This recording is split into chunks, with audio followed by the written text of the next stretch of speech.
کیا جانے تو میرے ارادے، لے جاؤں گی میں سانسیں چرا کے۔ یہ کہہ کر اس نے اگلے ہی پل اپنی شرٹ کے بٹن کو کھولنا شروع کر دیا تھا۔ وہ شرٹ جو کچھ دیر پہلے اس نے اس کے وجود سے الگ کر کے خود کو پہنائی تھی، ہلکی آواز میں گنگناتی وہ اس وقت بالکل خوابناک منظر پیش کر چکی تھی۔ بیڈ پر گرا وہ شخص تو جیسے اس کے ایک ایک ادا سے سرشار ہو رہا تھا۔ لمبے گھنے بل کھاتے بال جو کمر تک آ رہے تھے، وہ جنونی سی لڑکی فوراً اس پر جھکی اور اگلے ہی پل اپنے لب اس کی گردن پر رکھ دیے۔ کمرے میں دونوں کی محبت بھری آوازیں گونج رہی تھیں۔ یہ رات وہ دلاور کی رنگین کرنے والی تھی۔ کیوں سوئٹ ہارٹ، بس اتنے میں ہی آپ کی آنکھیں بند ہو گئیں؟ میں نے کہا تھا نا، آج آپ کی پری پرستان کی سیر کروائے گی۔ وہ بڑے پیار سے اس کے گالوں کو تھپ تھپا کر بولی تھی، جب اگلے ہی پل وہ اسے اپنی باہوں میں بھر کر اپنے مزید قریب کر گیا۔ اس سے پہلے کہ اس کے سرخ انار ہوتے لبوں کو چھو کر وہ کوئی گستاخی کرتا کہ دروازے پر دستک ہو گئی۔ بی بی جی، بڑے صاحب آپ کو بی جان بلا رہی ہیں۔ اس آواز پر وہ جی بھر کر بدمزہ ہوئی تھی۔ اوفو، کیا مسئلہ ہے؟ آپ کہیں نہیں جا رہے؟ دلاور، میرا موڈ مت خراب کیجیے، مجھے ان لمحات کو انجوائے کرنے دیجیے۔ پچھلے ایک ہفتے سے میں آپ کی قربت کے لیے تڑپ رہی ہوں۔ جانتے ہیں نا آپ، ہر رات جب تک میں آپ کو محسوس نہ کر لوں مجھے نیند نہیں آتی۔ وہ اسے بیڈ سے اٹھتا دیکھ کر دوبارہ بیڈ پر گرا چکی تھی، مگر بی جان کا نام سن کر دلاور کا سارا نشہ اتر چکا تھا۔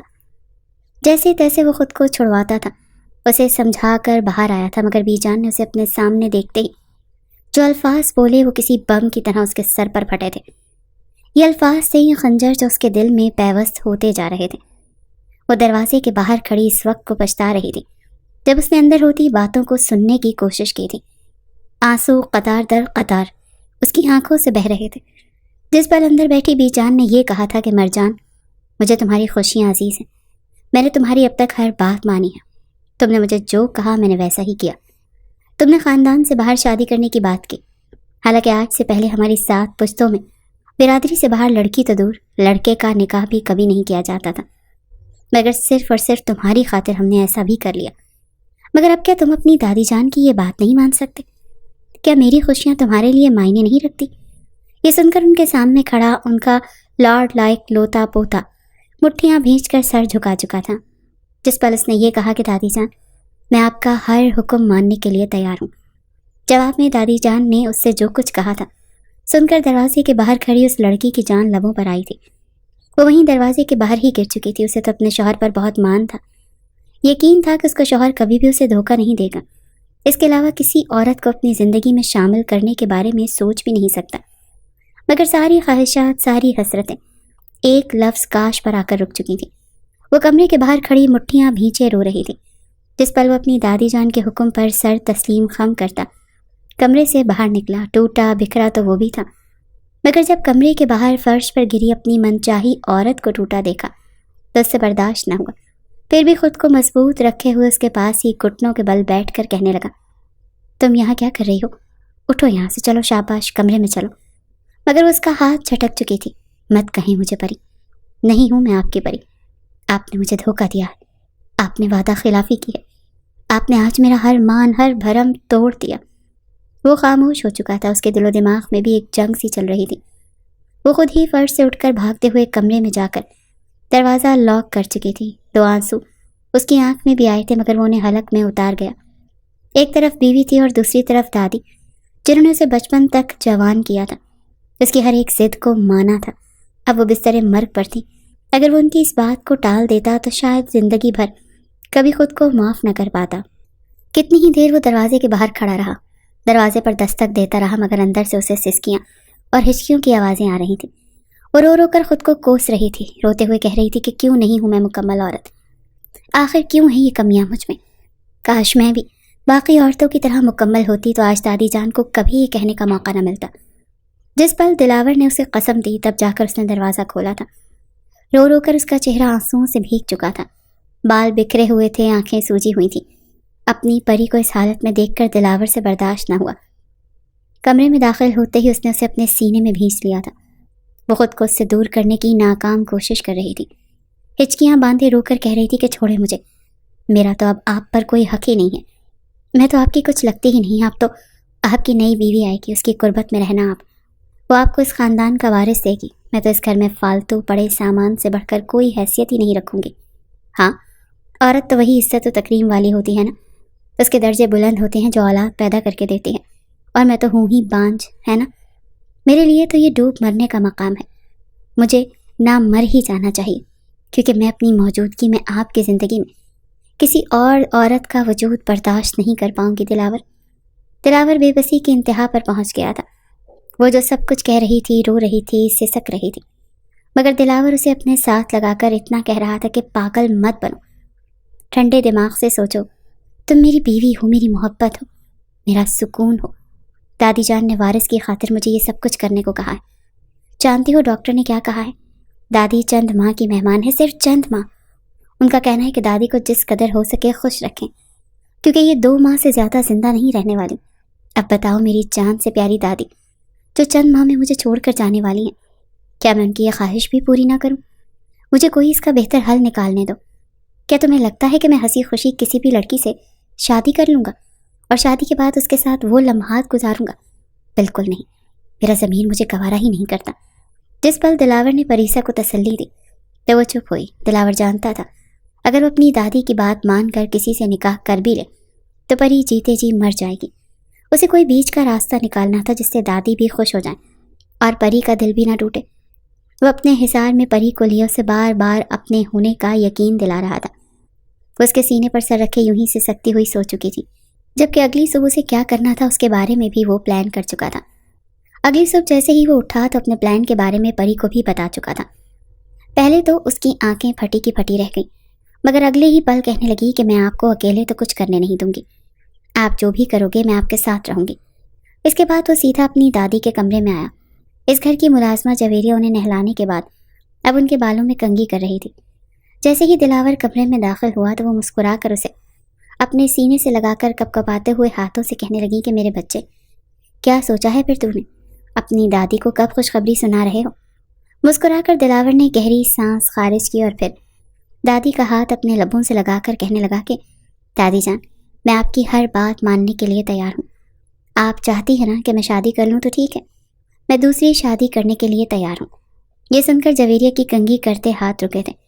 وہ تو حیران ہو رہی تھی، اس نے اپنی آنکھوں سے دلاور اور پریسا کے بیچ کی محبت دیکھ رکھی تھی۔ دادی تو خوشی سے پھولے نہیں سما رہی تھی، اور دلاور جب ان کے کمرے سے نکلا تو کچھ ہی دیر کے بعد جویریہ کو اپنے کمرے میں بلوایا تھا۔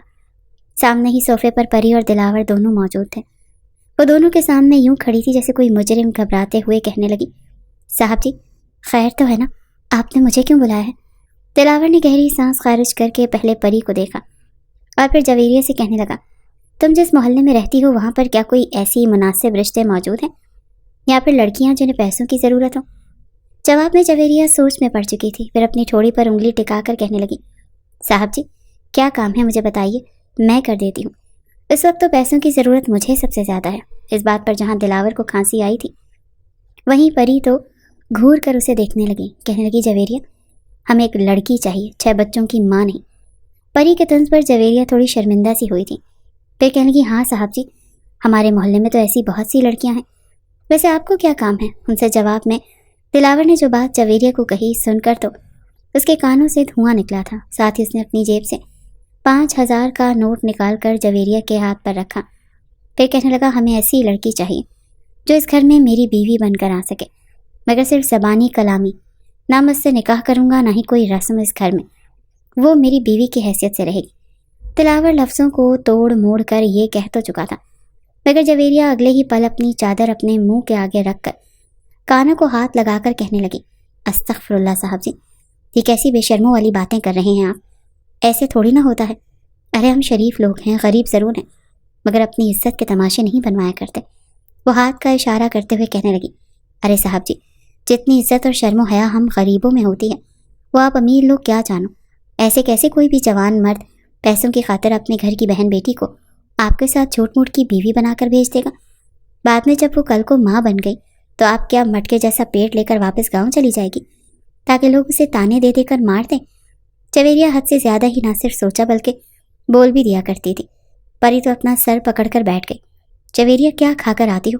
پوری بات تو سن لو، ہمیں صرف کچھ مہینوں کے لیے کانٹریکٹ پر ایک لڑکی چاہیے، جو اس گھر میں دادی کے سامنے دلاور کی بیوی بن کر رہے، مگر حقیقت میں اس کے گھر میں اوقات ایک ملازمہ سے بڑھ کر اور کچھ نہیں ہوگی جو ایک بیوی ہونے کا ڈرامہ کر سکے، سمجھی؟ اور یہ راز راز ہی رکھے، بدلے میں اسے ایک معقول رقم دی جائے گی۔ یہ سن کر جویریہ کا منہ کھلا کا کھلا رہ گیا تھا۔ صاحب جی، مرنے والوں سے ایسے جھوٹ تو نہیں بولا کرتے، مگر چلو اگر آپ پیسے دے رہے ہو تو میں آپ کا یہ کام کر دیتی ہوں۔ لڑکیاں تو بہت مل جائیں گی، مگر میں آپ کے لیے ایک شریف معصوم سی لڑکی لے کر آؤں گی، ٹھیک ہے نا؟ آپ فکر مت کیجیے، آپ کا یہ کام ہو جائے گا۔ دلاور اور پری دونوں ہی کافی سنجیدہ تھے، جبکہ جویریہ اگلے ہی روز ایک لڑکی اپنے ساتھ ملک ہاؤس میں لا چکی تھی۔ 18-19 سالہ وہ دبلی پتلی سی انتہائی معصوم لڑکی تھی، سر پر چادر کیے ہوئے، دونوں مٹھیوں میں چادروں کو تھامے، سادہ سے کپڑے پہنے وہ جویریہ کے ساتھ اندر چل کر آئی۔ سب کی نظروں سے بچتے بچاتے اسے سیدھا گیسٹ روم میں لے کر آئی تھی، جہاں پر پری موجود تھی۔ دلاور تو کہہ چکا تھا، مجھے کوئی دلچسپی نہیں ہے، تمہیں جو بہتر لگے تو کرو، دادی کو خوش تو کرنا ہے۔ اس وقت دادی کمرے میں آرام کر رہی تھی، جس پر اس لڑکی کو پری نے نظر بھر کر دیکھا۔ سر سے لے کر پیر تک دیکھنے کے بعد وہ چلتی اس کے قریب آئی۔ دیکھنے میں بے حد بھولی اور گھبرائی ہوئی لگ رہی تھی۔ پری نے سرسری سے انداز میں کہا کہ تمہیں جویریہ نے سب کچھ بتا تو دیا ہی ہوگا، 3-4 ماہ کا کام ہے، اس کے بعد تم اپنے راستے اور ہم اپنے راستے، مگر خبردار جو اس راز کو کبھی بھی کسی کے ساتھ ذکر کرنے کی کوشش بھی کی تو۔ وہ سہم کر کہنے لگی، بی بی جی، مجھے پیسوں کی ضرورت ہے، میں اپنے ابا کا علاج کروانا چاہتی ہوں، وعدہ کرتی ہوں کسی کو کانوں کان خبر نہیں ہونے دوں گی، آپ جیسا کہو گی میں ویسے ہی کروں گی۔ پری اس کے بولنے کے انداز سے تھوڑی مطمئن ہوئی تھی۔ اب اگلا کام جویریہ کا تھا۔ جس پل جویریہ دادی کے کمرے میں گئی تب اسے کھانستے ہوئے کہنے لگی کہ میں اپنے پوتے کی اولاد کی خاطر دوسری شادی کروانا چاہتی ہوں، تو ایسا کر مجھے کوئی لڑکی دکھا دے۔ میں چاہتی ہوں، پہلی بہو تو امیر خاندان سے آئی ہے، بڑی نخریلی اور اکڑو ہے، آج تک اس نے آ کر کبھی میرے پاؤں تک نہیں دبائے۔ آگے چلو گھر میں بزرگ موجود ہیں، ان کے آ کر کاندھے دبا دوں، سر دبا دوں، تھوڑا وقت گزار لوں، مگر نہیں۔ اسی لیے میں چاہتی ہوں کہ اب کی بار جو لڑکی آئے وہ غریب خاندان سے ہو۔ غریب لڑکی ایک تو دعا بڑی دے گی، دوسرا اولاد کی تربیت بھی بڑی اچھی کرتی ہے۔ جویریہ نے تو موقع پر چوکا مارتے ہوئے کہا، ٹھیک ہے بڑی بیوی، آج جیسا کہیں گی ویسے ہی ہوگا۔ اگلے ہی روز جب بی جان کو عالیہ دکھائی گئی تو وہ دیکھتے ہی اسے پسند کر چکی تھی۔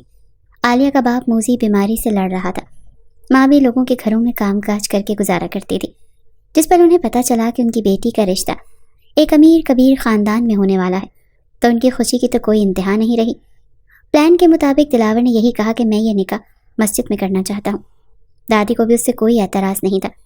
ابھی تک دلاور نے اس لڑکی کو دیکھا نہیں تھا، ہاں البتہ وہ گاؤں سے روانہ ہو گیا تھا۔ وہ دلہن کی طرح سجی تھی، گھونگھٹ اٹھا رکھا تھا، اور دلاور اسے اپنے ساتھ اپنی گاڑی میں بٹھا کر گھر لا چکا تھا۔ وہ ڈری سہمی آس پاس دیکھ رہی تھی، آنکھوں میں آنسو تھے۔ اس نے اپنی شادی کبھی ایسی تو نہیں سوچ سکی تھی۔ ہر لڑکی کی طرح اس نے بھی سوچا تھا کہ وہ ایک امیر گھرانے میں بیاہ کر جائے، اس کے سپنوں کا شہزادہ اسے بیاہنے کے لیے آئے گا اور وہ اس کے ساتھ آگے کی زندگی بڑی ہی خوش و خرم گزارے گی۔ مگر افسوس وہ ایک بڑے گھر میں آ تو چکی تھی، مگر بیوی بن کر نہیں، صرف ایک جھوٹا ڈرامہ کرنے کے لیے۔ آنکھوں میں آنسو تھے جو کہ بہے ہی جا رہے تھے۔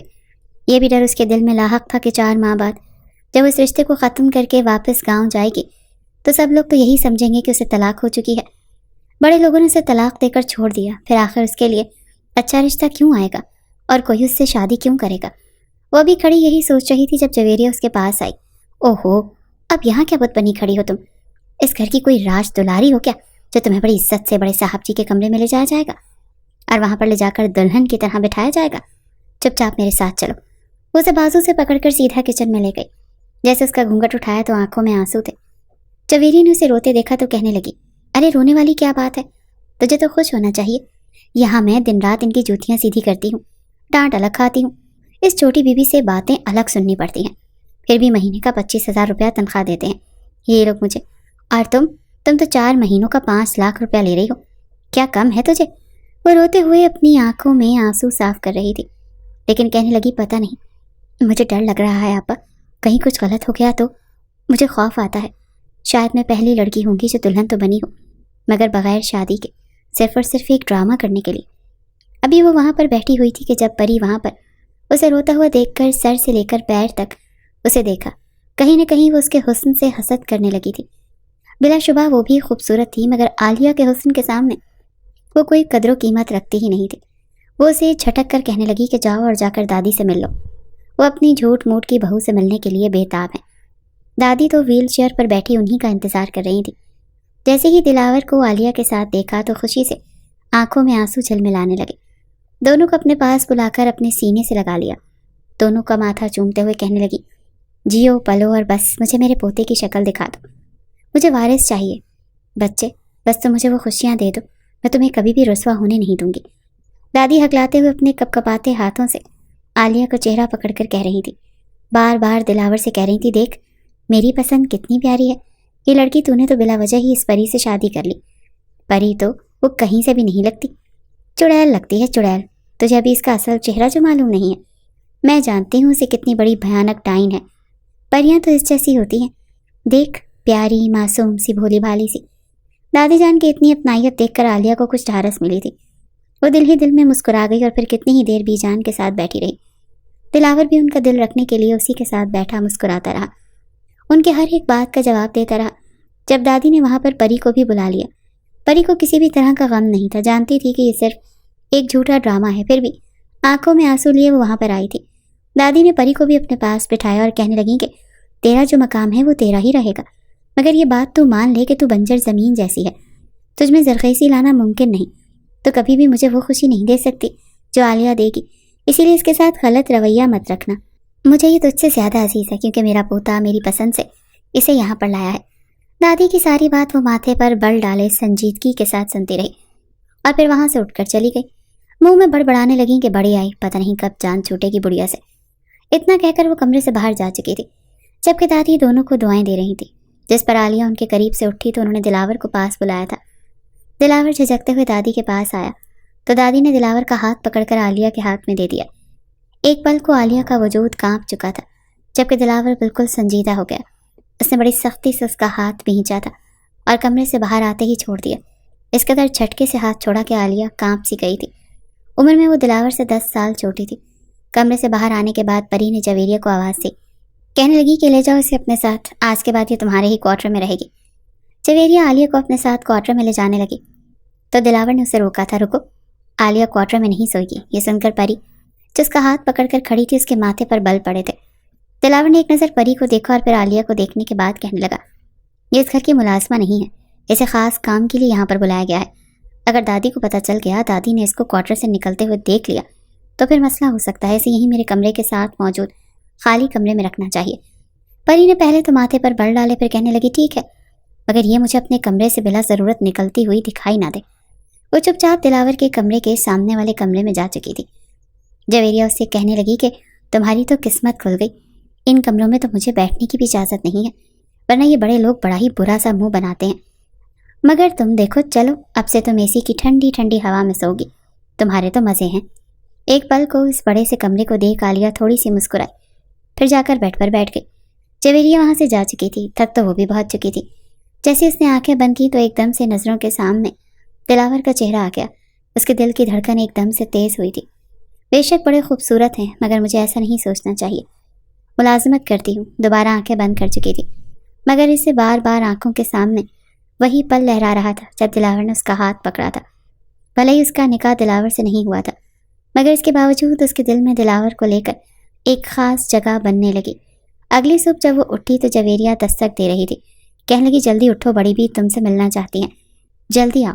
وہ تو جیسے اٹھی ویسے ہی باہر جانے لگی، مگر اسے دیکھ کر کہنے لگے، ارے کملی لڑکی، جا کر تھوڑا میک اپ کر کے آؤ تاکہ لگے کہ تم دلاور صاحب کے ساتھ رات گزارنے کے بعد اب سچ سنور کر آ رہی ہو۔ یہ سن کر عالیہ نے واپس جا کر کپڑے تبدیل کیے تھے، پھر اس گھر کی بہو کے شایان شان جوڑا پہن کر باہر نکلی۔ جیسے ہی وہ سامنے کمرے پر دستک دے کر دلاور کو بلانے لگی تاکہ انہیں بی جان کے بارے میں بتا سکیں، ابھی وہ گھبراتے ہوئے دروازے کے پاس گئی، اس سے پہلے کہ دروازے پر دستک دیتی، مگر پہلے ہی دروازہ کھلتا چلا گیا۔ سامنے کا منظر دیکھ کر تو اس کے کانوں کی لو تک سرخ ہو گئی تھی۔ سامنے دلاور پری کو اپنی باہوں میں لیے ہوئے تھا، اس کے ماتھے پر اپنے لب رکھے محبت کا اظہار کر رہا تھا اور وہ مسکرا کر اسے گردن سے تھامے اپنے مزید قریب کر رہی تھی۔ جب دروازے پر کھڑی عالیہ کو دیکھ دونوں ہی گھبرا کر پیچھے ہٹے۔ دلاور تو تھوڑا متذبذب سا ہوا، مگر پری کے تو ماتھے پر بل پڑ چکے تھے۔ یہ یہاں کیا کر رہی ہو؟ شرم نہیں آتی کیا کسی نے مینرز نہیں سکھائے کہ کسی کے کمرے میں بغیر دستک داخل نہیں ہوتے؟ بلکہ تم یہاں ہمارے کمرے میں یوں صبح آئی ہی کیوں؟ اور یہ تیار کس خوشی میں ہوئی ہو؟ تمہارے باپ کا ولیمہ چل رہا ہے کہ صبح صبح یہاں پر؟ پری جس قدر ہو سکتا تھا عالیہ کی بے عزتی کر رہی تھی، جبکہ دلاور اس کا ہاتھ کھینچ کر اسے کہہ رہا تھا اوہو ریلیکس، اس کی بات تو سن لو، وہ کہنا کیا چاہتی ہے؟ دلاور اسے یوں بولتا دیکھ تھوڑا چھڑک سا چکا تھا۔ پری دونوں ہاتھ سینے پر باندھ کر ایک گہری سانس خارج کر کے رہ گئی۔ دلاور دھیرے دھیرے قدم اٹھاتا اس کے قریب آیا، کہنے لگا کیا بات ہے؟ اگر آپ کو کوئی کام تھا تو جویریہ سے کہتی۔ عالیہ کی آنکھوں میں آنسو آ چکے تھے، آنکھوں میں آنے والے آنسو کو صاف کرتے ہوئے کہنے لگی وہ دادی جی ہمیں اوپر بلا رہی ہیں، جویریہ آپا کہتی ہیں کہ ہم دونوں کو ایک ساتھ جانا چاہیے، دادی ہم دونوں کو ایک ساتھ دیکھ کر خوش ہو جائیں گی۔ یہ سن کر تو پری جل بھن چکی تھی، کہنے لگی او ہیلو، کوئی تم لوگ ایک ساتھ نہیں جاؤ گے سمجھے؟ جاؤ جا کر ملو دادی سے، یہ کہیں نہیں جا رہا، یہ میرے ساتھ ہی رہیں گے، مجھے ان سے ضروری بات کرنی ہے۔ جبکہ دلاور بڑے پیار سے پری کو سمجھا کر کہنے لگا دیکھو دادی کو خوش کرنے کے لیے مجھے اور عالیہ کو ایک ساتھ ہی جانا ہوگا، وہ ہم دونوں کو ایک ساتھ ہی بلا رہی ہیں۔ یہ سن کر پری کا دل اندر ہی اندر پھر کٹ چکا تھا، کہنے لگی ٹھیک ہے میں بھی آپ کے ساتھ جاؤں گی۔ دلاور نے پری کا ہاتھ پکڑا تھا، جبکہ عالیہ ان کے ساتھ پیچھے پیچھے چلتے ہوئے اندر آئی تھی۔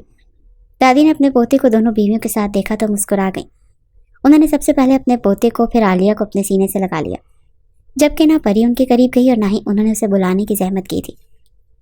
دونوں کو اپنے پاس بٹھا کر جویریہ سے کہا میرے بیٹے اور بیٹی کے لیے ناشتہ یہیں لے آؤ، میں ان کے ساتھ ناشتہ کرنا چاہتی ہوں۔ جس طرح 2 ہی دن میں دادی کی طبیعت بحال ہو چکی تھی، پری کو تو یہ خطرہ لاحق ہو چکا تھا کہ کہیں یہ بڑھیا بالکل صحت یاب ہی نہ ہو جائے۔ یہ تو پہلے سے زیادہ تندرست دکھائی دینے لگی ہے۔ وہیں دادی کے دائیں بائیں بیٹھے ہوئے وہ دونوں ناشتہ کر رہے تھے، جبکہ پری گھور گھور کر دلاور کو دیکھ رہی تھی۔ دادی نے جب پری کو یوں کھڑے دیکھا تو کہنے لگی ارے تو کیوں وہاں پر پچھل پیری بن کر کھڑی ہے؟ تو بھی کرسی ادھر گھسیٹ کر آ جا، بیٹھ جا ناشتہ کر لے۔ مگر جواب میں وہ پیر پٹک کر کہنے لگی نہیں دادی جان، آپ اپنی لاڈلی بہو اور پوتے کے ساتھ بیٹھ کر ناشتہ کیجیے، مجھے ابھی بھوک نہیں ہے۔ دادی نے سر جھٹکا کر کہا چلو جاؤ پھر، ہمارے نوالے کیوں گن رہی ہو؟ دلاور بڑی مشکل سے اپنی ہنسی روک پایا تھا، جبکہ وہ جلتی بھنتی وہاں سے پیر پٹک کر جا چکی تھی۔ یہ بات تو عالیہ بھی نوٹ کر گئی تھی کہ نہ ہی دادی کو پریسا پسند ہے اور نہ ہی پریسا دادی کو کچھ خاص پسند کرتی ہے، جبکہ دلاور دونوں کو کسی نہ کسی طرح جوڑ کر رکھے ہوئے ہے۔ اس کے بعد دلاور اپنے کام پر جا چکا تھا، جبکہ وہ پورا دن عالیہ نے دادی کے ساتھ ہی گزارا تھا۔ سب سے پہلے ان کے بالوں میں مساج کی، پھر ان کے ناخن تراشے، پھر ان کے ساتھ ان کے پرانے یادگار قصے سنے، پھر انہیں ویل چیئر پر بٹھا کر وہ نیچے لان میں لے آئی تو دونوں وہاں پر بیٹھی باتیں کر ہی رہی تھی، جب دادی نے مسکرا کر عالیہ کو دیکھا اور کہنے کی بیٹا تجھے ایک بات بتاؤں، تو میرے پوتے کو تو نہیں بتائے گی؟ جواب میں عالیہ مسکرا کر کہنے لگی نہیں دادی جان، آپ بتائیے، میں وعدہ کرتی ہوں کسی کو نہیں بتاؤں گی۔ دادی نے مسکراتے ہوئے عالیہ کو اپنے قریب کھینچا اور پھر اس کے کان کے پاس جا کر کہنے لگی میں کوئی مرنے ورنے والی نہیں ہوں، یہ تو میں نے اسی لیے اپنے پوتے سے جھوٹ بولا تاکہ وہ ایک لڑکی کو نکاح کر کے گھر لے آئیں اور مجھے پوتے کی شکل دیکھنا نصیب ہو۔ میرا یہ پوتا ہے نا دلاور، اس ٹائم کے ساتھ پسند کی شادی کر کے لے آیا، پوتے کی پسند کے آگے مجبور ہو کر میں نے اسے اپنا تو لیا، مگر بڑی ہی کوئی خراب لڑکی نکلی ہے۔ میرے پوتے کے منہ پر تو بڑی بھولی بنتی ہے، مگر پیٹھ پیچھے جو کچھ کرتی ہے نا سب کچھ میں جانتی ہوں۔ ڈاکٹر کے ساتھ مل کر میں نے اسے جھوٹ بلوایا کہ میں 2-3 مہینے کی مہمان رہ گئی ہوں، اور دیکھ کیسا میرا پوتا اس عورت کے چنگل سے نکل کر اب دھیرے دھیرے تیرے ساتھ ٹھیک ہو جائے گا۔ بس اگر تو سچ میں مجھے اپنی دادی مانتی ہے نا تو میرے پوتے سے اس عورت کے جھوٹے پیار کی پٹی ہٹوا دے، میرے پوتے کو اپنے لیے ایسا دیوانہ کر دے کہ وہ اس عورت کا اصلی چہرہ نہ صرف دیکھے بلکہ اسے دھکے مار کر اس گھر سے نکالے، کہ میرے بیٹے کو دھیرے دھیرے دیمک کی طرح چاٹ کر ختم کر دے گی۔ عالیہ کے تو کانوں میں گویا سیٹیاں سی بجنے لگی، اس کا پورا وجود جیسے سن سا ہوتا ہوا محسوس ہو رہا تھا۔ دادی نے یہ جھوٹ بول تو دیا، مگر انہیں کیا خبر تھی کہ ان کا پوتا بھی انہیں 3-4 ماہ کا مہمان سمجھتا ہوا کانٹریکٹ پر ہی ایک لڑکی اس گھر میں بیوی بنا کر لایا تھا۔ اس وقت وہ دادی کے سامنے عالیہ نے کسی طرح کا کوئی رد عمل نہیں دیا تھا، مگر اس کے دماغ میں تو آندھیاں چل رہی تھیں۔ وہ کسی نہ کسی طرح اس بات کے بارے میں دلاور کو بتانا چاہتی تھی، مگر کیسے؟ وہ اسی سوچ میں گم لاؤنج میں داخل ہوئی تو اس کا ٹکراؤ سیدھا دلاور سے ہوا، جو ابھی آفس سے واپس آیا تھا اور دادی جان کو باغیچے میں ہی ملنے جا رہا تھا۔ اس کے چوڑے سینے سے ٹکرا کر عالیہ اس سے پہلے کہ زمین بوس ہوتی اسے اپنی مضبوط حصار میں تھام چکا تھا۔ عالیہ کی ہلکی سی چیخ نکلی تھی، پیچھے سے آتی پریسے نے بھی اسے جب دلاور کی باہوں میں دیکھا تو چلائی تھی کیا ہو رہا ہے یہاں پر؟ کیا تمہیں چلنا نہیں آتا؟ وہ اگلے ہی پل آگے بڑھ کر دلاور کی باہوں سے عالیہ کو ہٹا چکی تھی۔ وہ گھبرا کر کہنے لگی سوری، وہ پتہ نہیں کیسے میرا دھیان نہیں گیا، جبکہ پری سے تو اسے کھڑی کھڑی اچھی خاصی سنا چکی تھی۔ میں جانتی ہوں تم جیسی لڑکیوں کو، خبردار جو دلاور پر کسی بھی طرح کے ڈورے ڈالنے کی کوشش بھی کی تو وہ صرف اور صرف میرا ہے، سمجھی؟ تم ایک کرائے کی لائی گئی عورت ہو جسے ہم صرف اپنا مطلب پورا کروا رہے ہیں، دفع ہو جاؤ اب میری نظروں سے۔ عالیہ اتنی ہی بے عزتی سن کر بھی بالکل خاموش تھی۔ اگر یہ کوئی اور ہوتی تو شاید وہ اسے نہ بخشتی، مگر یہاں سوال پیسے کا تھا۔ عالیہ ایک گہری سانس خارج کر کے اپنے کمرے میں جا چکی تھی۔ بس اسے موقع کی تلاش تھی کہ کسی نہ کسی طرح اس کی ملاقات دلاور سے اکیلے میں ہو جائے اور وہ انہیں بتا سکے کہ ان کی دادی ان کے ساتھ جھوٹ بول چکی ہیں۔ اس رات بھی دادی سے ملنے کے بعد جب وہ اپنے کمرے میں آ کر لیٹی تو اسے نیند نہیں آ رہی تھی۔ بار بار سوچ کر اسے فکر مندی ہو رہی تھی کہ نہ جانے دلاور اتنے بڑے سچ کو اپنی دادی کے سامنے کیسے چھپا پائیں گے۔ اگر ان کی دادی کو علم ہو گیا کہ یہ نکاح نہیں ہوا تو کیا ہوگا؟ یہ سوچتی ہوئی عالیہ بستر سے اٹھی اور کھڑکی کی طرف آ گئی۔ کھڑکی کے پٹ کھولتے ہی باہر سے تازہ ہوا اس کے وجود سے ٹکرائی تو وہ آنکھیں بند کر کے اس ہوا کو محسوس کرنے لگی۔ اسے اپنی امی اور ابو اور گاؤں بہت یاد آ رہا تھا۔ جو کچھ بھی نہیں آنکھیں کھول کر سامنے باقی کی طرف دیکھا تو اسے باہر تنہائی میں ٹہلتا ہوا دلاور دکھائی دیا۔ وہ اکیلے تھے، ان کے ساتھ کوئی بھی موجود نہیں تھا۔ یہی صحیح موقع تھا، عالیہ نے یہ سوچا اور جلدی سے کمرے سے باہر نکل آئی۔ وہ دھیرے دھیرے قدم اٹھاتی باہر باغیچے میں آئی تھی۔ اس وقت ٹہلتا ہوا دلاور اندھیرے میں جا چکا تھا۔ اندھیرے میں کھڑے ہو کر دلاور نے رخ بدلا ہی تھا، اسے اپنے پیچھے کسی وجود کا احساس ہوا۔ اندھیرے میں ہونے کی وجہ سے اس نے بغیر ایک نظر دھیان سے دیکھے پیچھے مڑ کر اس نسوانی وجود کو اپنے حصار میں لے لیا۔ اپنے حصار میں لینے کے بعد اپنے لب اس کے چہرے کے قریب لے جانے ہی لگا تھا، تبھی وہ گھبرائے ہوئے انداز میں کہنے لگی یہ کیا کر رہے ہیں آپ دلاور؟ دلاور کو تو ایک دھچکا سا لگا تھا۔ وہ تو سمجھ رہا تھا کہ اس کی بیوی پری سے ہے، مگر عالیہ کی آواز سن کر وہ کرنٹ کھا کر پیچھے ہوا تھا۔ دلاور کا تو بس نہیں چل رہا تھا کہ چلو بھر پانی میں ڈوب مرے۔ فوراً عالیہ کا ہاتھ پکڑ کر وہاں آیا جہاں پر صحن میں روشنی تھی۔ کہنے لگا تم یہاں پر کیا کر رہی ہو اس وقت؟ او مائی گاڈ، اگر تمہیں پری سے دیکھ لیتی تو جانتی ہو کتنا بڑا شو کریٹ ہو سکتا تھا۔ اس وقت تمہیں مجھ سے کیا کام پڑ گیا؟ دلاور تو الگ بوکھلایا ہوا تھا۔ اسے ڈر تھا تو صرف اور صرف پری سے کا اگر وہ وہاں پر آ جاتی تو کچھ بھی ہو سکتا تھا۔ مگر آس پاس دیکھنے کے بعد عالیہ کہنے لگی مجھے آپ سے بہت ضروری بات کرنی ہے۔ مجھے یہی موقع ٹھیک لگا کیونکہ دن میں تو ہر وقت آپ کے گھر آنے کے بعد پری سے میڈم آپ کے ساتھ ہوتی ہیں۔ آپ پلیز 2 منٹ میری بات سن لیں۔ مگر دلاور اسے ہاتھ کے اشارے سے کہہ رہا تھا کہ چلی جاؤ یہاں سے، میری زندگی مزید مشکل مت کرو، میں پہلے ہی دادی کی یہ بات مان کر بری طرح سے پھنس چکا ہوں۔ میری بیوی مجھے شک کی نظروں سے دیکھنے لگی ہے، حالانکہ آج سے پہلے اس نے کبھی مجھ پر شک نہیں کیا تھا، پلیز جاؤ یہاں سے۔ دلاور کو اپنے سامنے ہاتھ جوڑتا دیکھ کر عالیہ خاموش ہو گئی۔ کہنے لگی پلیز 2 منٹ بات سن لیجیے، دادی کے بارے میں بات ہے، آپ کو بتانا ضروری ہے۔ دلاور اس کے منہ سے دادی کا نام سن کر رک چکا تھا۔ کہنے لگا کیوں؟ کیا ہوا دادی کو؟ دادی کی طبیعت تو ٹھیک ہے نا؟ وہ نظریں جھکا کر کہنے لگی وہ دراصل دادی جان کو کوئی بیماری نہیں ہے، بلکہ وہ تو پوتی کی خاطر۔ دلاور آپ یہاں اس لڑکی کے ساتھ؟ چل کیا رہا ہے یہاں پر؟ خفیہ ملاقاتیں ہو رہی ہیں کہ یہاں؟ یا مجھے دھوکہ دے کر میری آنکھوں میں دھول جھونک کر یہاں پر آپ خفیہ ملاقات کر رہے ہیں؟ مجھے آپ سے یہ امید نہیں تھی، آپ میرے ساتھ ایسا کیسے کر سکتے ہیں؟ میں آپ سے اندھی محبت کرتی ہوں، مگر آپ یہاں پر تنہائی میں اس لڑکی کے ساتھ؟ ایک دم سے پریسے کو تو اپنے آپ پر کنٹرول نہیں رہا۔ وہ گہرے گہرے سانس لے رہی تھی، بکھرے ہوئے انداز میں کہہ رہی تھی میں نے تو آپ کو باقی مردوں سے الگ سمجھا ہوا تھا، مگر آپ بھی باقیوں جیسے نکلے۔ جوان حسن دیکھا نہیں کہ پگھل گئے۔ پریسے کے منہ سے یہ سب کچھ سن کر دلاور اس کے قریب آیا تو اسے کاندھوں سے تھام کر کہنے کا غلط مت سوچو، یہ تو مجھے دادی کی طبیعت کے بارے میں بتانے کے لیے آئی تھی۔ میں سچ کہہ رہا ہوں، تمہاری قسم، میں تو یہاں پر تھوڑی دیر ہوا کھانے آیا تھا، یہ مجھے دادی کے بارے میں کچھ بتا رہی تھی۔ بتاؤ چپ کیوں ہوں عالیہ، بتاؤ نا کیا ہوا ہے دادی کو، دادی کیا کہہ رہی ہیں؟ پریسے کی مینٹل کنڈیشن دیکھنے کے بعد عالیہ چپ ہو گئی تھی۔ اگر ان کے سامنے حقیقت بتا دیتی تو دلاور سے زیادہ پریسے کو اس بات کا صدمہ ہوتا، کیونکہ وہ جس طرح پاگل پن کی حد تک دلاور سے محبت کرتی تھی، یہ بات شاید اپنی پسند نہ آتی۔ وہ گہری سانس خارج کرے کہنے کی کچھ نہیں، میں نے انہیں رات کو دوا دے دی ہے، یہ بتانے کے لیے آئی تھی۔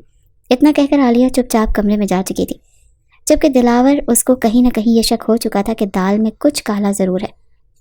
اس نے جیسے تیسے پریسے کو سمجھایا اور اسے کمرے میں لے جا چکا تھا۔ کمرے میں جاتے ہی وہ اپنا ہاتھ چھڑوا کر اپنے دونوں ہاتھ دلاور کے گلے پر رکھے، اسے کالر سے جھنجھوڑ کر اپنے قریب کر کے انتہائی خصیل لہجے میں کہنے لگی یہ سب کچھ کیا ہے دلاور؟ میں یہاں راتوں کو بے خبر سکون سے سو رہی ہوں کہ میرا شوہر صرف اور صرف میرا ہے، لڑکی سے کوئی فرق ہی نہیں پڑتا، اس کے نزدیک وہ دوسری لڑکی صرف کرائے کی لائی ہوئی ایک لڑکی ہے جو تب تک یہاں پر ہے جب تک دادی خیر سے اس دنیا میں ہے، مگر آپ آدھی رات کو باہر اس کے ساتھ۔ اتنا کہتے ہوئے وہ روتے ہوئے کالر کو مضبوطی سے پکڑ گئی۔ دلاور اپنے کالر سے چھڑوا نہیں رہا تھا، بلکہ اس کے دونوں ہاتھ یوں ہی پکڑ لیے اور اپنا چہرہ اس کے چہرے کے قریب لے جا کر کہنے لگا، پری پلیز مجھ پر یقین کرو، تمہیں مجھ پر صرف اتنا سا ہی یقین ہے؟ میں وہاں پر چہل قدمی کر رہا تھا، آج شاید کچھ زیادہ ہی کھانا کھا لیا، بے چینی سے ہو رہی تھی، میں تو باغیچے میں ٹہل رہا تھا تاکہ اپنے آپ کو نارمل کر سکوں۔ وہ کب وہاں پر آئی اور مجھے بس غلط فہمی ہو گئی۔ ہڑبڑا کر جب دلاور بولا تو اس کی آنکھوں میں دیکھ کر وہ پھر سے کہہ اٹھی، کیسی غلط فہمی بولی؟ ایسی کون سی غلط فہمی ہو گئی کہ آپ نے اسے اپنے سینے سے ہی لگا لیا؟ دلاور اپنا کالر چھڑوا کر رخ پھیر کر کچھ شرمندگی سے کہنے لگا، پلیز مجھے شرمندہ مت کرو، مجھے لگا شاید تم اٹھ کر آئی ہو اور یہ سوچ کر میں نے تمہیں اپنے حصار میں لے لیا، مگر مجھے کہاں خبر تھی کہ یہ وہ نکلے گی؟ مجھے تو خود نہیں پتا کہ وہ وہاں پر گئی کس لیے تھی۔ اب تو مجھ پر اس طرح شک تو مت کرو، دیکھو تمہیں مجھ پر اعتبار ہونا چاہیے، تمہاری مرضی سے تمہاری لائی ہوئی لڑکی سے نکاح کا ڈرامہ کر رہا ہوں۔ ایک گہری سانس خارج کر کے دلاور بولا تو پری سے بھی اپنی آنکھوں میں آئے آنسوؤں کو روک نہ سکی، کہنے لگی، ہاں بھلے ہی وہ غریب گھر کی ہے مگر ہے تو خوبصورت، پیاری، جس قدر معصوم لگتی ہے اتنی ہے نہیں، بڑی شاطر دماغ ہے، ورنہ کون لڑکی ہوتی ہے جو نکاح کے بغیر گھر میں رہنے کے لیے آ جائے؟ یہ بد کردار قسم کی لڑکی بھلا تمہارے سینے سے لگی بھی کیسے؟ پریسا کا تو بس نہیں چل رہا تھا کہ اس کا گلا ہی دبا دیتی، وہ غصے سے اس کی کردار پر بات کرنے لگی تھی۔ یہ سن کر دلاور نے گہری سانس خارج کرتے ہوئے کہا، اسے دیکھا، کہنے لگی، مت سوچو پلیز، ہمیں یوں کسی کے کردار پر انگلی نہیں اٹھانی چاہیے، اگر ہم اسے پیسوں کا نہ کہتے، اسے اپنے باپ کا علاج نہ کروانا ہوتا تو شاید وہ کبھی بھی یہاں پر ہمارے اس گھر میں نہ آتی، ہم نے خود اسے استعمال کیا ہے، اب ہم اسے بلیم نہیں کر سکتے۔ دلاور نے جب اسے سمجھایا تو پری سے خاموش ہو چکی تھی، بازو سے پکڑ کر اس نے دلاور کو بیڈ پر گرایا تھا اور پھر خود اس کے قریب اس کے سینے پر سر رکھ کر لیٹ گئی، اپنے ناخن اس کی گردن میں گاڑ کر کہنے لگی، خبردار جو دوبارہ وہ لڑکی تمہارے آس پاس بھی منڈلاتی ہوئی نظر آئی، ورنہ نہ تمہیں زندہ چھوڑوں گی اور نہ ہی اس لڑکی کو، سمجھے تم؟ وہ تم کہہ کر پہلی بار ہی دلاور کو بلا رہی تھی۔ دلاور ہنس پڑا، اسے اپنے حصار میں لے کر کہنے لگا، تم جیسی ہٹلر بیوی جب سر پر منڈلا رہی ہو تو کس کی مجال ہے کہ میرے قریب آئے؟ ایک ہفتہ گزر گیا مگر دوبارہ سے موقع ہی نہ ملا کہ وہ تنہائی میں عالیہ سے اس بارے میں بات کر سکیں۔ ہاں یہ بات تو اس نے بھی نوٹ کی تھی کہ جب سے عالیہ اس گھر میں آئی ہے دادی کی طبیعت میں خاصا فرق پڑا ہے، وہ پہلے سے زیادہ ٹھیک سے کھانے پینے لگی ہیں، دوا بھی وقت پر لے لیتی ہیں، اب تو پہلے جو وہ ہکلا کر بات کیا کرتی تھی دھیرے دھیرے سے ان کی زبان بھی درست ہوتی جا رہی تھی۔ جب سے عالیہ اس گھر میں آئی تھی وہ دادی کا بہت خیال رکھ رہی تھی، ان کے ساتھ وقت گزارتی، ہنستی مسکراتی۔ ایک شام جب دلاور دادی کے پاس گیا تو پاس بیٹھی عالیہ کو دیکھ کر اسے تھوڑا عجیب بھی لگا تھا۔ اس وقت اس نے کچھ نہ کہا مگر کمرے میں جا کر پریسا کو اپنی باہوں میں بھر کر دیکھنے لگا۔ وہ اس وقت اپنے بالوں میں برش کر رہی تھی، ڈریسنگ ٹیبل کے سامنے کھڑی تھی، آئینے میں دونوں کا عکس جگمگا رہا تھا۔ جب وہ پریسے کی گردن کے قریب اپنا چہرہ رکھ کر کہنے لگا، پری یار دادو کے پاس جایا کرو، ان کے ساتھ تھوڑا وقت گزارا کرو، انہیں بھی تو اچھا لگے گا نا۔ اب دیکھو وہ کل کی آئی لڑکی جسے صرف اور صرف ہم اپنا مطلب پورا کروانے کے لیے لائے ہیں، وہ کیسے دادی کے آگے پیچھے گھومتی ہے، جب بھی دادی کے پاس جاؤ وہ اس کی تعریفیں کر رہی ہوتی ہیں۔ تم بھی دادی کے پاس جا کر تھوڑا وقت گزارا کرو، اس لڑکی نے ہمیشہ تو یہاں پر نہیں رہنا، میں چاہتا ہوں کہ دادی کی نظر میں تمہاری اہمیت بڑھے، نہ کہ اس لڑکی کی۔ اس کے برش کرتے بالوں سے ہاتھ رک گیا، وہ کہنے لگی، دادی مجھے پسند ہی نہیں کرتی، ان کے پاس جاؤ بھی تو وہ مجھے کھری کھری سنا دیتی ہیں، پتہ نہیں کہاں کہاں سے باتیں نکال کر لے آتی ہیں، اور مجھے نہیں اچھا لگتا پھر میں ان کے ساتھ بدتمیزی کروں۔ دلاور نے اسے سمجھانے کی بہت کوشش کی تھی، وہ میری دادی ہیں، تم جانتی ہو نا میں ان سے کتنی محبت کرتا ہوں، تم میری خاطر ہی صحیح ان کی تیمارداری کر لیا کرو۔ جھوٹے منہ ہی صحیح پریسا مان چکی تھی کہ ٹھیک ہے کل چلی جاؤں گی، بیٹھ جاؤں گی ان کے پاس، باتیں بھی کر لوں گی، مگر یہ پیر دبانا اور ان کے چپ چپے بالوں میں مساج کرنے والا کام مجھ سے نہیں ہوگا۔ دلاور ہنسا تھا کہ چلو بابا تم ان کے پاس بیٹھ کر بات کر لینا، وہی کافی ہوگا۔ تقریباً 1 ماہ ہونے والا تھا لیکن ابھی تک عالیہ دوبارہ اپنے مائکے نہیں گئی تھی۔ اس روز جب اسے دلاور نے کچھ پیسے دیے تو وہ جھجکتے ہوئے کہنے لگی، مجھے اپنے امی ابو سے ملنے کے لیے جانا ہے، کیا میں چلی جاؤں؟ وہ بھی ابھی دادی کے سارے کپڑے دھونے کے بعد آ رہی تھی۔ دلاور کو بھی اس پر کچھ رحم آ ہی گیا، کہنے لگی، ٹھیک ہے تم گاڑی میں بیٹھو، میں تمہیں چھوڑ کر آتا ہوں۔ اس وقت پری شاپنگ کرنے اپنی سہیلیوں کے ساتھ گئی ہوئی تھی، اس کا کہنا تھا کہ آدھے گھنٹے تک واپس گھر آ رہی ہے، پھر وہ دونوں ایک ساتھ لنچ کرنے جائیں گے۔ یہاں سے عالیہ کا گھر کچھ ہی دور تھا، اسی لیے خود اسے اس کے گھر چھوڑنے گیا تو راستے میں پوچھ بھی چکا تھا، تم اس روز مجھے کچھ بتانا چاہتی تھی نا؟ ڈرتے جھجکتے ہی صحیح، لیکن عالیہ نے ساری بات اسے بتا دی۔ بیچ سڑک پر ہی دلاور نے گاڑی کو بڑی زوروں سے بریک لگائی تھی۔ یہ کیا کہہ رہی ہو تم، ہوش میں تو ہو؟ عالیہ گھبراتے ہوئے کہنے لگی، مجھے اپنے ماما بابا کی قسم، دادی نے مجھ سے یہی کہا جو میں نے آپ کو بتا دیا۔ دلاور تو پریشان ہو چکا تھا۔ عالیہ کو وہاں پر چھوڑنے کے بعد جب گھر آیا تو اس کی بجھی شکل دیکھ کر فریسا سے بھی رہا نہ گیا۔ کہنے لگی، کیا ہوا ہے؟ یہ کدو جیسا منہ کیوں بنا رکھا ہے؟ کیا بات ہے، بتاؤ نا مجھے، کیا دادی نے پھر سے کوئی فرمائش کر دی؟ دلاور پہلے تو اس کا چہرہ دیکھتا رہا، پھر کہنے لگا، تمہیں میں جو بتانے لگا ہوں وہ دھیان سے سننا، اور پلیز غصہ مت کرنا، کیونکہ میں بھی اتنا ہی انجان ہوں جتنا کہ تم۔ جس پل دلاور نے اسے ساری بات بتائی تو اس کے ہاتھ سے شاپنگ بیگ چھوٹ کر گر چکے تھے۔ واٹ؟ یہ کیا کہہ رہے ہو؟ اگر وہ مرنے والی نہیں ہے، وہ خیر سے زندہ ہیں، تو ہمارے جھوٹ کا کیا بنے گا؟ یہ بات ہم سبھی جانتے ہیں کہ تم نے دوسری شادی نہیں کی، مگر دادی کو اگر پتا چلا تو کیا ہوگا؟ وہ تو میری زندگی برباد کر کے رکھ دیں گی۔ ایک مرتبہ پھر پریسا ڈپریشن میں جا چکی تھی۔ دونوں ہی پریشان حال بیٹھے تھے۔ پریسا کا تو خون کھول رہا تھا، دل ہی دل میں نفرت کے جذبات ابال مارنے لگے۔ اچھا، تو یہ بڑھیا بھی میرے ہی سینے پر مونگ ڈلنے کے لیے زندہ ہے۔ کتنے سالوں میں نے انتظار کیا تھا کہ اس بوڑھی عورت سے میری جان چھوٹ جائے، مگر شاید اس کا مرنا میرے ہی ہاتھوں لکھا ہے۔ میں تو تمہیں نہیں چھوڑوں گی۔ میرے اور دلاور کے راستے میں جو بھی آیا، میں اسے بالکل نہیں چھوڑوں گی، چاہے پھر وہ تم ہی کیوں نہ ہو۔ غصہ پریسا پر اس قدر حاوی ہوا کہ وہ اچھے برے کی تمیز بھول چکی تھی۔ اس رات وہ سونے سے پہلے یہ طے کر چکی تھی کہ اگر بر وقت اس بڑھیا کو کیفری کردار تک نہ پہنچایا گیا تو کل تک یہ اس لڑکی کو سچ مچ اس گھر کی بہو بنا دے گی، اور وارث پانے کے لیے اگر اس نے ایک مرتبہ پھر کوئی ڈرامہ رچا لیا، اپنی قسم ہی دلاور کو دے دی، تو دلاور تو اس عورت کے کہنے پر اس عالیہ کے ساتھ سونے کے لیے اس کے کمرے میں بھی چلے جائیں گے۔ نہیں نہیں، بالکل نہیں، میں ایسا بالکل بھی نہیں ہونے دوں گی۔ اس سے پہلے اس بڑھیا کا کام تمام کر دوں گی۔ محبت میں وہ اس قدر اندھی ہو چکی تھی کہ اچھے برے کی تمیز بھی بھول چکی تھی۔ اگلی صبح گھر کی صاف صفائی کرنے کے بعد جویریہ سے کہنے کی، جاؤ جویریہ، باہر سے کچھ سادہ سلف لے آؤ۔ اسے لسٹ تھما دی۔ جویریہ کہنے کی، ارے بی بی جی، ابھی پرسوں ہی تو سامان آیا تھا، مگر وہ گھور کر کہنے کی، یہ دوسری لسٹ ہے، کچھ مہمان آنے والے ہیں، اسی لیے سامان ابھی جا کر لے آؤ۔ جویریہ پسینہ چادر سے پہنچتی گھر سے چلی گئی۔ باقی ملازمہ تو ویسے بھی صاف صفائی کرنے کے بعد جا چکی تھی۔ عالیہ بھی گھر میں موجود نہیں تھی اور دلاور بھی جا چکا تھا۔ کمرے میں اب ایک دادی بچی تھی، یا پھر شیطانی دماغ لیے پریسا۔ وہ چہرے پر ایک طنزیہ مسکراہٹ سجائے دادی کے کمرے میں آئی، جو نیم دراز بیٹھی کب سے جویریہ کو آواز دے رہی تھی، مجھے ویل چیئر پر آ کر بٹھا، میں ذرا باہر کھلی ہوا میں جانا چاہتی ہوں۔ جیسے ہی پریسا کمرے میں گئی تو جا کر دونوں ہاتھ دادی کے کاندھوں پر رکھ دیے۔ کہنے لگی، ارے دادی جان، کہاں جانا چاہتی ہیں آپ؟ جواب میں وہ ایک گہری سانس خارج کر کے کہنے لگی، کچھ نہیں، جویریہ کو بولو مجھے نیچے لان میں لے کر جائے۔ مسکرا کر ایک نظر پریسا نے دادی کو دیکھا، پھر سب سے پہلے تو اس نے پیچھے مڑ کر ڈریسنگ ٹیبل پر پڑا ہوا کانچ کا گلدان فرش پر پھینک کر توڑا تھا، اور دادی نے کھا جانے والی نظروں سے دیکھنے لگی۔ یہ کیا کر رہی ہے تو؟ ارے اندھی ہو گئی ہے کیا؟ گلدان کیوں توڑے؟ میرا پوتا کوئی حرام نہیں کماتا، ایک ایک پائی اس کی حلال کی ہے، چیزوں کی قدر کیا کر۔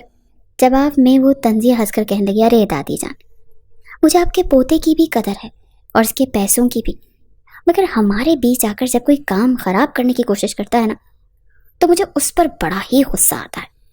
اب آپ خود کو ہی دیکھ لیجیے، دوسری شادی، اولاد، اور مجھے بانجھ ہونے کے تانے دے دے کر مجھے اس قدر کڑوا کر دیا کہ آج میں آپ کو ہی اللہ پاک کے پاس پہنچانے کے لیے آ گئی۔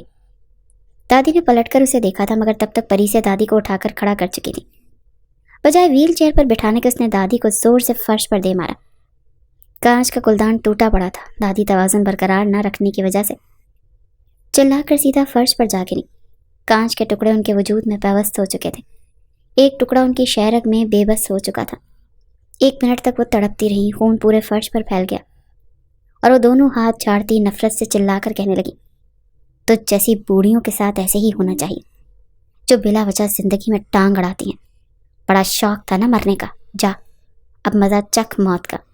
وہ ایسا کہہ کر ہاتھ چھاڑتی رہی تھی کہ عین اسی پل وہاں پر دلاور اور عالیہ داخل ہوئے۔ اپنی آنکھوں کے سامنے جب انہوں نے یہ منظر دیکھا تو دلاور کی چیخ نکلی تھی۔ نہ صرف دلاور بلکہ عالیہ بھی چلائی تھی، دادی جان یہ کیا ہوا آپ کو؟ پری سے تو وہیں پر بت بنی کھڑی۔ جب دلاور نے دادی کا رخ سیدھا کیا تو ان کے وجود میں انگنت کانچ بے بس تھے۔ وہ آخری سانس تھا جو پوتے کو دیکھتے ہوئے، وہ آخری سانس بھی رک چکا تھا۔ آنکھوں میں آنسو تھے جو سیدھا دلاور کے ہاتھ پر گرے تھے، اس نے اپنی دادی کو اس حالت میں دیکھا اور پھر آنکھوں میں آنسو اور غصے کے ساتھ چلا کر پریسا کو دیکھا. یہ کیا کیا تم نے؟ میری دادی کو مار دیا، میری کل کائنات اجاڑ دی تم نے. اتنی سخت دل کیسے ہو سکتی ہو؟ عالیہ اپنی چادر سے دادی کا خون روکنے کی کوشش کر رہی تھی، جبکہ دلاور نے زوردار تھپڑ پریسا کے منہ پر مار دیا تھا. وہ رو رہی تھی، گھبرائی ہوئی کہنے لگی، میں نے کچھ نہیں کیا، میں تو ان کو ویل چیئر پر بٹھانے لگی، یہ میرے ہاتھ سے چھوٹ کر گر گئی. اسے تو علم ہی نہیں ہوا کہ اچانک سے دلاور وہاں پر آ جائے گا اور اسے یہ سب کرتے ہوئے دیکھ لے گا. اسی وقت دادی کا اتنا خون بہتا دیکھ کر وہ خود گھبرائے ہوئے انداز میں دونوں ہاتھ جوڑ کر کہنے لگی، نہیں دلاور پلیز، میں نے جان بوجھ کر کچھ نہیں کیا. پتہ نہیں یہ گلدان یہاں پر کیسے ٹوٹا. یہ ساری غلطی تو عالیہ کی ہے، اس 2 ٹکے کی لڑکی کی ہے. یہ سارا پلان اسی کا ہے. یہ مجھے تمہاری نظروں میں گرانا چاہتی ہے اور خود تمہاری نظروں میں اپنے پوائنٹس بڑھانا چاہتی ہے. یہ سب کچھ اس نے کیا ہے، میں نے کچھ نہیں کیا. بوکھلاہٹ میں وہ یہ بھی بھول گئی تھی کہ عالیہ تو اس گھر میں موجود ہی نہیں تھی. بھلا وہ یہ سب کچھ کیسے کرتی؟ دلاور نے اپنی دادی کو اپنے ہاتھوں میں اٹھایا اور وہ بھی آگے بڑھی، مگر غصے سے چلا کر دلاور بولا، خبردار، میرے پیچھے آنے کی کوشش مت کرنا، تم میرے ساتھ نہیں آؤ گی تم. جبکہ دلاور عالیہ کی طرف دیکھ کر کہنے لگا، عالیہ میرے ساتھ چلو. عالیہ اور دلاور دادی کو وہاں سے لے کر جا رہے تھے اور جانے انجانے میں اپنے پیروں پر کلہاڑی وہ خود ہی مار چکی تھی. غصے سے اس نے دادی کے کمرے کی موجود باقی کے گلدان اور سامان اٹھا کر نیچے پھینکا تھا. چیخ چیخ کر کہہ رہی تھی کہ تم صرف اور صرف میرے ہو دلاور، سمجھے؟ تم تو مجھے یوں نظر انداز کر کے کیسے جا سکتے ہو؟ میں نے ہر ایک شخص کو جو تمہارے اور ہمارے بیچ آئے گا انہیں ختم کر دوں گی، چاہے میں بانجھ ہوں، چاہے میں جیسی بھی ہوں، چاہے میں تمہاری دادی کو قتل بھی کر چکی ہوں، پھر بھی تم نے رہنا میرے ہی ساتھ ہے، ہمیشہ کی طرح. میری ہر غلطی کو معاف کر کے تم میرے ہی ساتھ رہو گے. وہ پاگل ہو چکی تھی. جب تک دادی کو ہاسپٹل لے کر گئے ان کی طبیعت کافی خراب ہو چکی تھی. وہ بڑی مشکل سے سانس لے رہی تھی. جب انہیں ہاسپٹل لے جا کر اسٹریچر پر لٹایا گیا تو وہ کپ کپاتے ہوئے ہاتھ سے دلاور کا ہاتھ پکڑ کے کچھ کہہ رہی تھی. دلاور اپنا چہرہ دادی کے بےحد قریب لے گیا، پھر کہنے لگی، بیٹا میں نے تجھ سے جھوٹ بولا تھا، میں بس تیری خوشیاں دیکھنا چاہتی تھی. تیری بیوی اچھی نہیں ہے، اس نے مجھے کبھی تیری دادی ساس نہیں سمجھا، مجھے گالیاں دیتی رہی، لیکن میں تیری خوشی کی خاطر خوش تھی. تو وعدہ کر تو اس لڑکی سے پیچھا چھڑا لے گا اور عالیہ کے ساتھ آخری سانس تک اپنا وعدہ نبھائے گا. وہ بمشکل اتنا بول پائی تھی کہ خون کی ایک پھوار ایک مرتبہ پھر تیزی سے بہنے لگی. اس نے دادی کا ہاتھ پکڑ کر روتے ہوئے کہا تھا، دادی آپ کا حکم سر آنکھوں پر، مجھے آپ اپنی زندگی میں واپس چاہیے، میں آپ کے بغیر مر جاؤں گا دادی، میں آپ کو کھونا نہیں چاہتا. فوراً ICU میں دادی کو لے جایا جا چکا تھا. 2 گھنٹے بعد ڈاکٹر باہر آئے اور انتہائی افسردگی کے ساتھ ایک نظر دلاور کو دیکھا. دلاور کا سانس حلق میں اٹکا ہوا تھا. جب ڈاکٹر نے کہا ہم آپ کی دادی کو نہیں بچا پائے، اسے یوں لگا جیسے اس کی کل کائنات اجڑ گئی ہے. آنکھوں کے آگے اندھیرا چھا گیا، وہ زمین پر گر چکا تھا، وہ انتقال کر چکی تھی. دلاور، عالیہ اور جویریہ تینوں ہی پھوٹ پھوٹ کر رو رہے تھے. جبکہ میت کے پاس جیسے مگرمچھ کے آنسو بہاتی پری سے آنے لگی تو دلاور اسے وہیں روک چکا تھا. خبردار، میری دادی کے قریب مت آنا، تم میری دادی کی قاتل ہو. تو میں نے خود اپنی آنکھوں سے تمہیں ہنستے ہوئے دیکھ چکا ہوں. پوری دنیا آ کر تمہارے خلاف گواہ بن کر مجھے کہتی رہے کہ تم میری دادی کا قتل کیا ہے تو میں کبھی بھی یقین نہ کرتا، مگر میں نے اپنی آنکھوں سے تمہیں ہنستے ہوئے دیکھا اور میری دادی خون سے لت پت تڑپ رہی تھی. دلاور کی آنکھوں میں صدمہ تھا، تکلیف تھی، دھوکہ تھا جو اس کی منچاہی بیوی اسے دے چکی تھی. روتے ہوئے پریسا یہی بات دہرا رہی تھی کہ میں جھوٹ نہیں بول رہی، میں سچ کہہ رہی ہوں، میں نے کچھ نہیں کیا. میں بھلا کیوں آپ کی دادی کو قتل کروں گی؟ بے شک آپ جویریہ سے پوچھ لیں. کیوں جویریہ؟ بتاؤ نا دلاور کو. اب یہ نوبت آ گئی مجھ پر کہ مجھے اپنے اتنے محبت کرنے والے شوہر کو ایک نوکرانی کی گواہی دینا پڑے گی. وہ روتے ہوئے بس کسی بھی طرح اپنا مقام دلاور کی نظروں میں واپس چاہتی تھی. دلاور نے ایک نظر جویریہ کو دیکھا جو روتے ہوئے ایک طرف کھڑی تھی. دکھ تو یہ بھی بہت تھا دادی کے چلے جانے کا. وہ چلتا ہوا جویریہ کے پاس آیا اور پھر انتہائی سخت لہجے میں کہنے لگا، جویریہ بتاؤ مجھے، ایک ایک لفظ تم سچ بتاؤ گی. میرے جانے کے بعد اس گھر میں میری دادی کے ساتھ پریسے کا کیسا رویہ تھا؟ یہ سن کر وہ ایک گہری سانس خارج کر کے پہلے تو پریسے کا چہرہ دیکھنے لگی، جیسے آنکھوں ہی آنکھوں میں یہ کہہ رہی تھی کہ پلیز سچ مت بتانا. مگر جویریہ روتے ہوئے گہری سانس خارج کر رہی تھی. کہنے لگی، مجھے اپنے مرحوم ماں باپ کی قسم، مگر یہ بڑی بی بی جی نے کبھی بھی دادی جی کے ساتھ اچھا رویہ نہیں رکھا. ان کے خلاف ہی بولتی رہی، یہاں تک کہ وہ دوائی ان کے لیے لائی جاتی اسے بھی یہ بدل دیتی اور پتہ نہیں کون سی دوائیاں مجھے دینے کے لیے کہتی تھی. جیسے جویریہ بول رہی تھی